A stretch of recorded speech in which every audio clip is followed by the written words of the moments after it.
ووحي قبالكي كبير قردي واجي ووحو فدار ugu qorgoy qalabka kiisaahe waxa aad qiiq uga kale qaawin gabareer walay ama qumaata jiro qorigii leesiye ama qaylo iyo waawaray qooman ku abaade oo laba qabiilo isjecel qaraxdi baaruud jaamac gaab waa oday wali sawaaxo waa 65 jir waxaase loo maleeyaa inuu wax dhan ka yar yahay markii la weydiiyo siday taasi ku dhacdayna wuxuu kaga jawaabaa horta weligay cidna xaasid kuma noqon marka labaadna rabbi caano geel buu agtayda dhigay had iyo jeer koofidu basadiisa kama maqnaato wuxuu ku qariyaa bidaal weyn oo uu jeclaan lahaa intuu subax soo tooso inuu madaxiisa ku arki waayo waa nin saddexda adduunyo ee ay soomaalidu dhaqato hodanka ah aadna looga yaqaan eelcad iyo meelo badan oo bartamaha gobolka mudug ka mid ah wuxuu dhalay 12 carruura oo wiilal iyo gabdho u kala baran waa 2 bahood mid ma aha intooda kalena waa wada qaangaaro qaar baabaxaas iyo guryo leh dumarkii ay carruurtaa isu dhaleen markay dhalma daayeen ayuu guur cusub dhexda u xirtay inkastoo tashigaasi uu isaga qudhiisa muddoba ka guuxayay waxaa haddana kusii hambooriyi jiray odaya ay shaxaan oo dhowrkii gu-e u dambeeyey iyagoo hablo aad u da'yar wada guursaday kuwaas baa waxay kula kaftamaan maxay jaamacow xoolahan faraha badani kuugu filan yihiin haddii aadan carruur ku korsanayn uur iyo alaxtoona haween aan waxba kuugu sidin maxaa ku duldhigay ma yaladkaad ka masuugaysaa mase waayaabe islaamahaad ka baqaysaa lagu wadaba guubaabadii jaamaca way ku duxday markaas bay ka go'day inuu guursado oo weliba ishii bugtaabaha ku beekacsatee degaanka oo idil gabadha ugu qalanka iyo quruxda badan uu kala soo baxo isaguse waa oday oo habeenkii intuu soo gaatamo kolba cidan meel degan hablahooda uma xodxodo tegi karee sidee buu ku ogaan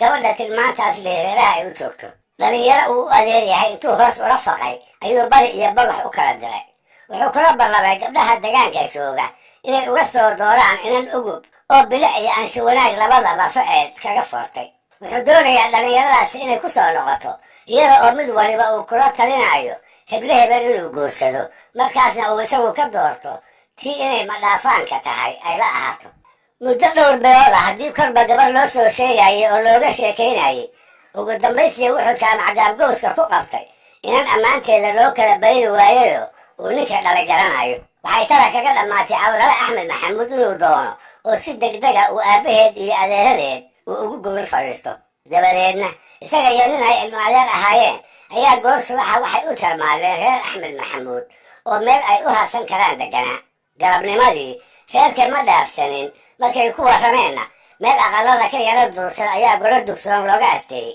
fiid horaadkiibaa wan joogaa ah loo loogay daribtiisii goortay ka dhargeenna dhiiro caano geelah ayaa laga durduuray qaar haddii xoolaha iyo daaqa laga sheekaystay ayaa la istusay markuu jaamacdantu u socday uu reeraha u sheegan lahaa in la gaaray oo maxaa loo gaari waayey ma cid kale oo inanta laga dooni lahaabaa goobta ka maqan waa maya saddexda nin ee uu hor fadhiyaa sow midi aabbaheed ma aha kan labaadii sow adeerkeed rumaad ma aha kan saddexaadna barbaarkii walaalkeed ahaa ee kor uga weynaa sow ma aha allayleh ahaa markaasuu jaamac wuxuu hoos ka gudhiyey ninkii la socday ee ay xigtada ahaayeen si uu isagu hadalka u furo gabadhana uu u weydiiyo kiina intuu nabiga ku saliyey ayuu yidhi waxaanu idinkugu nimid inaan idinla xididno gabdhihiinna gabar kamida inaadna siisaan waxaanu idinka doonaynaa cawrale axmed oo aanu u doonayno jaamac gaab oo aad garanaysaan garabkaygana fadhiya degdega ayuu axmed maxamuudna martida codsigaas uga oggolaaday taana foolkiisa lagama akhrisanoo mugdi bay ahayde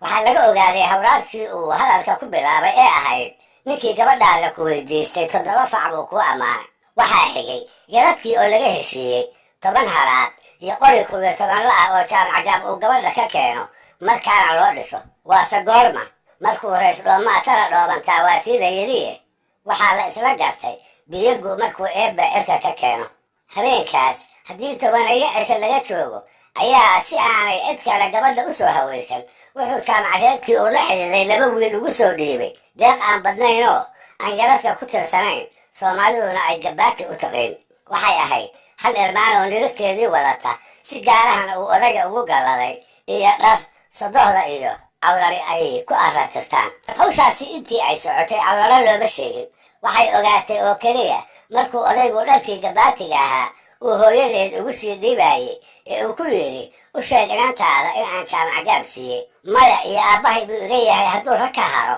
ayay ku jawaabtay kolkay hooyadeed uga tibix siisay ninka la siiyey da'da uu joogo iyo inay buga soo socda xaggiisa u wareegi doonto.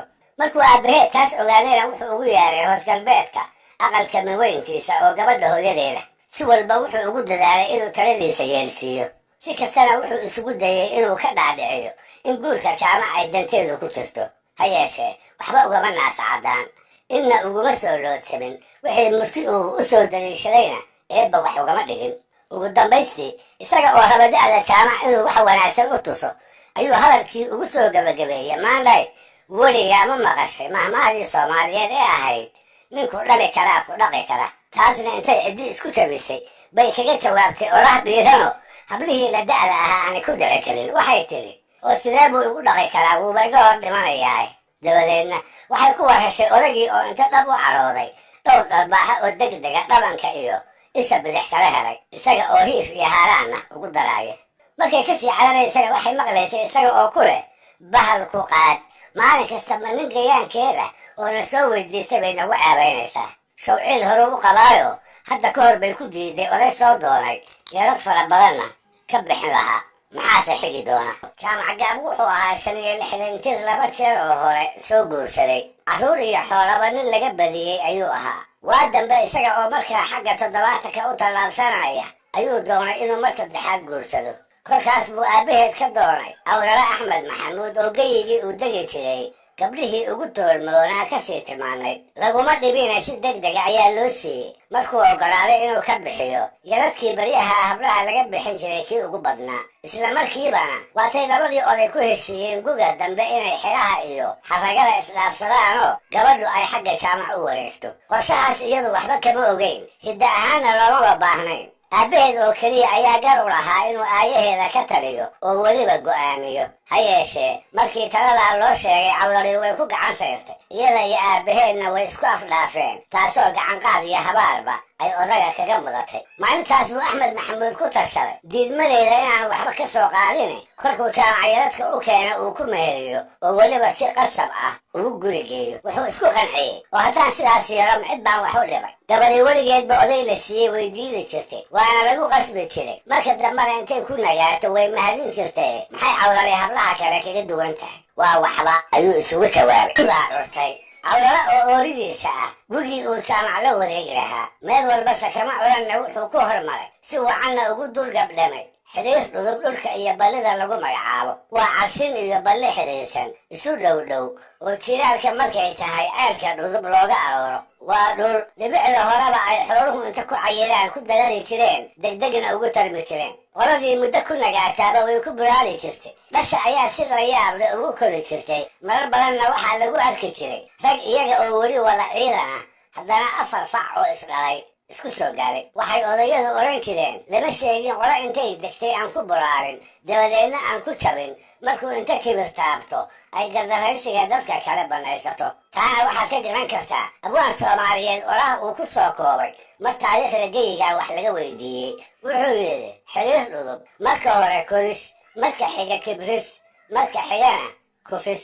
ballida magacaas leh waxaa ka mid a qaafo qaris, galluumood, shirdheere, haraga mooge iyo saduudle oo daraawiisha ay tir degtay. malahaygase midka ugu caansan ee suugaantii qarnigii 19aad iyo kii 20aadba laga helayaa waa labageed. balligii jirkii soomaaliyeed intuu lo'diisa u heesay uu ku oran jiray buurta buur dhudub, banka labageed oo butada badan, wiil barbaariyo biciid kula miro. gabyaagii la oran jiray xuseen cali tiisina waa balligii uu gabayadiisa midkood ku xusay markuu lahaa sida gorayga labageed fadhiya giido waa aniga. roobkii gugu xiriir dhudub buu ku soo hormaray ballidaa caadaasa. haddiiba naqi iyo cawskii baa meel laga mara la waayey. markaas baa cirifyada waqooyi ee mudug looga soo hayaamay. ciid baa looga soo guuray. beero ka yimid ceelcad baa safka soo dhigay.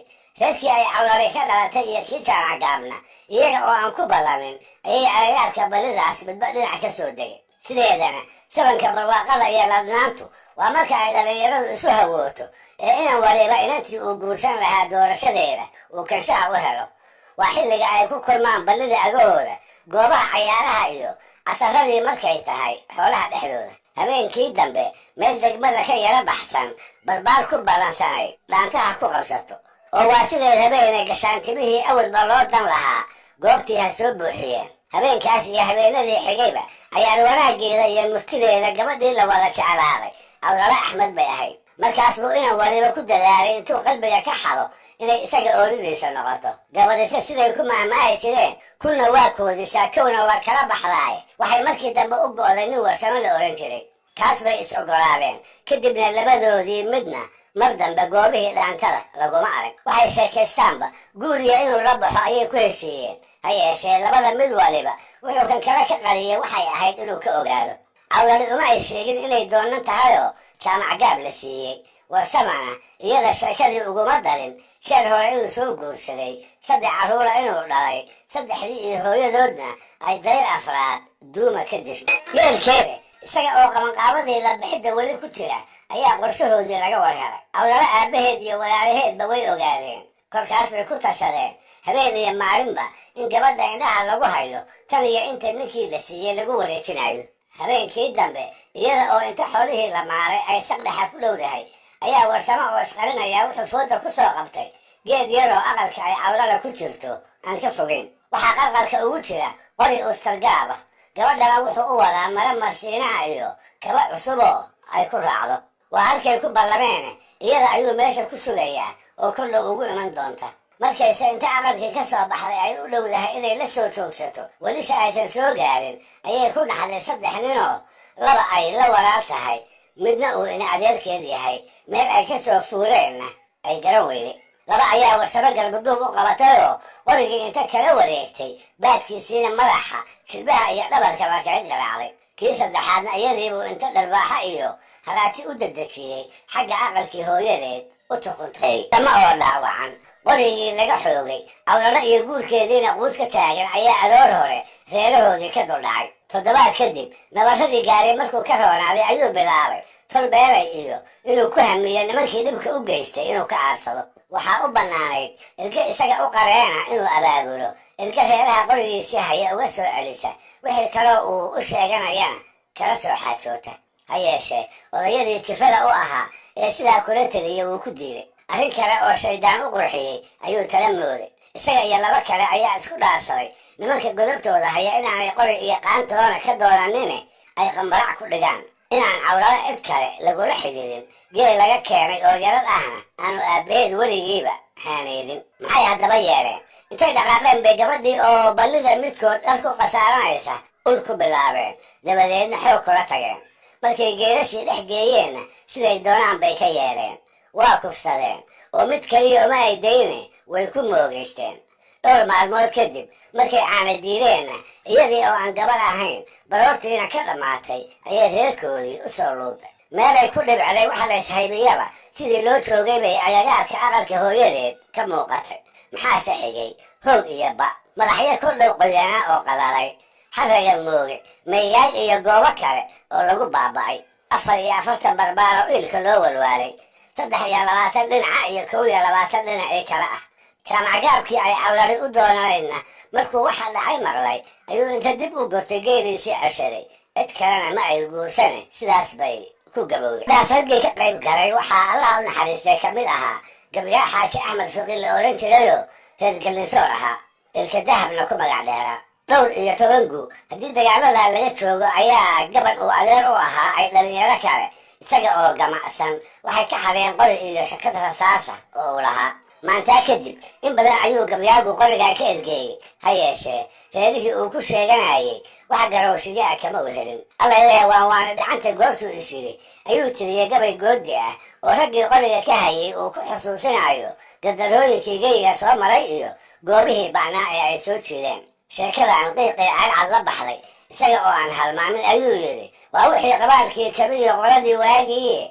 waa wuxuu fidaar ugu qorgo'ay qalabka kiisaahe waxaa ceelcad qiiqu uga karay qaawin gabareer. walle ama qumaataa jiroo qorigii laysiiye ama qaylo iyo waawaray qooman ku abaade oo 2 qabiiloo isjecel qaraxday baaluuddu. daba soo gudaanadee waa iyadan ka hor dhaqanka Soomaalida kufsiga laguma aqoon. markii tukacad la arko ayaa la maqli jiray meel hebla gabar baa nin ku kufsaday. fal loo dulqaato ma ahaan jirin.